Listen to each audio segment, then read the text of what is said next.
Assalamualaikum warahmatullahi wabarakatuh. Perkenalkan, nama saya Dewi Nisa Afifa, NPK 076, Prodi Manajemen kelas 5B. Di sini saya akan menjelaskan mengenai beberapa materi manajemen rantai pasok. Materi yang pertama yaitu e-commerce. E-commerce adalah kegiatan jual beli barang atau jasa atau transmisi dana atau dana melalui jaringan elektronik terutama internet. Jenis-jenis e-commerce ada 4. Yang pertama, customer to customer, kedua, business to business, ketiga, customer to business, keempat, business to consumer. Metode pembayaran e-commerce bisa dilakukan melalui elektronik, cash on delivery, atau bisa melalui transfer. Manfaat e-commerce. Yang pertama, menghemat waktu, kedua, mampu meningkatkan market exposure, customer loyalty, dan supplier management. Tiga, mampu mengurangi biaya operasional. Keempat, mempermudah pembayaran. Materi yang kedua yaitu strategi of supply chain and operation.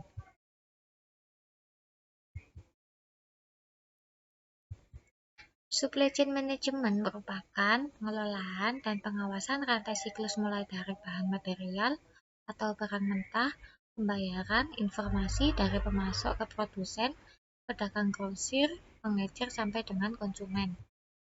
Supply chain sendiri merupakan jaringan fisik sehingga semua perusahaan akan berperan dalam memasok bahan baku, melakukan produksi sampai mengirimkannya ke konsumen.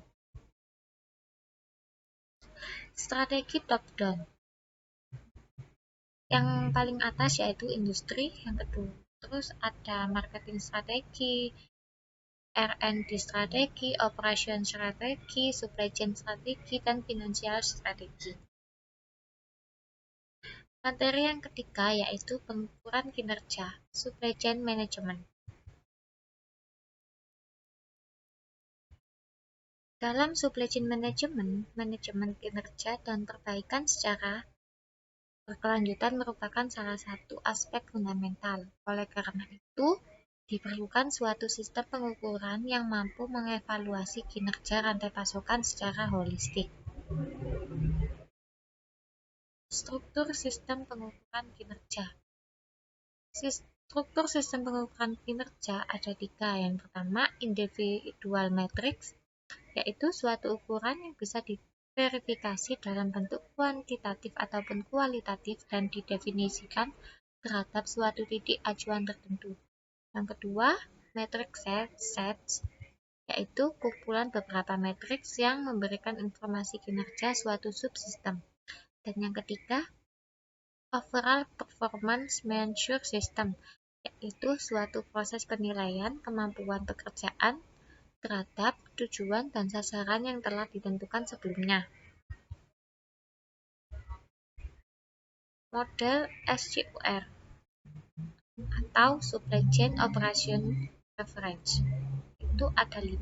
Yang pertama, clean, yaitu proses yang menyeimbangkan permintaan dan pemasokan untuk menentukan tindakan terbaik dalam memenuhi kebutuhan pelanggan. Yang kedua, source, yaitu proses pengadaan barang atau jasa untuk memenuhi permintaan. 3. Make, yaitu proses untuk mentransformasikan bahan baku atau komponen menjadi produk yang diinginkan pelanggan. Yang keempat, deliver, yaitu proses untuk memenuhi permintaan terhadap barang ataupun jasa. Dan yang kelima yaitu return, yaitu proses pengembalian atau menerima pengembalian produk karena beberapa alasan. Selanjutnya, materi yang keempat yaitu Customer Relationship Management atau yang disebut dengan CRM. Definisi CRM. Menurut Kotler dan Killer, CRM adalah proses mengelola informasi rinci tentang pelanggan, perorangan, dan semua titik kontak pelanggan secara sesama untuk memaksimalkan loyalitas pelanggan. Dalam arti lain, CRM adalah strategi bisnis yang terdiri dari software dan layanan yang didesain untuk meningkatkan keuntungan, profit, pendapatan atau revenue, dan kepuasan pelanggan atau customer satisfaction dengan cara 1. membantu perusahaan untuk mengidentifikasi pelanggannya dengan tepat. Yang kedua, memperoleh lebih banyak pelanggan dengan lebih cepat. Dan yang ketiga, mempertahankan kesetiaan pelanggannya. Komponen CRM ada 3. Yang pertama yaitu manajemen. Manajemen berfokus pada sistem pengelolaan dan peningkatan hubungan dengan pelanggan yang nantinya akan berdampak pada kemajuan perusahaan dalam meningkatkan pengembangan dari segi keunggulan yang kompetitif. Yang kedua adalah relationship atau hubungan, di mana sebuah perusahaan atau instansi tentunya membutuhkan komunikasi yang dilakukan secara dua arah. Tujuannya adalah untuk memberikan kepuasan kepada customer dalam jangka waktu yang panjang. Dan yang ketiga adalah customer atau pelanggan, merupakan orang yang akan, sedang, dan pernah menggunakan jasa sebuah perusahaan baik itu dalam proses melihat, melakukan transaksi, maupun kebaikan. Fungsi CRM. Yang pertama, mengidentifikasi faktor penting bagi kebutuhan pelanggan. Kedua, membangun proses pelayanan terhadap pelanggan secara maksimal. Ketiga, menangani berbagai keluhan yang berasal dari pelanggan. Keempat, melakukan pencatatan dari setiap aspek dalam penjualan. Kelima, membuat informasi yang berkaitan dengan pusat layanan dan menjual dari customer. Manfaat CRM. Pertama, mendorong loyalitas pelanggan. Kedua, meningkatkan efisiensi operasional kerja. Ketiga, mengurangi biaya produksi. Keempat, meningkatkan time to market. Dan kelima, mendapatkan pendapatan secara optimal. Materi selanjutnya yaitu materi kelima, Supplier Relationship Management atau CRM. Supplier Relationship Management atau CRM adalah disiplin strategi dalam merencanakan dan mengelola semua interaksi dengan pihak ketiga yang menyediakan baik barang atau jasa kepada perusahaan, di mana SRM digunakan untuk memaksimalkan nilai dari interaksi antara kedua belah pihak. Dalam prakteknya, CRM akan menciptakan hubungan yang lebih dekat dan lebih kolaboratif dengan pihak pemasok untuk mengurangi risiko. Tujuan Supplier Relationship Management atau CRM. Yang pertama, mengurangi risiko. Yang kedua, mengoptimalkan kinerja.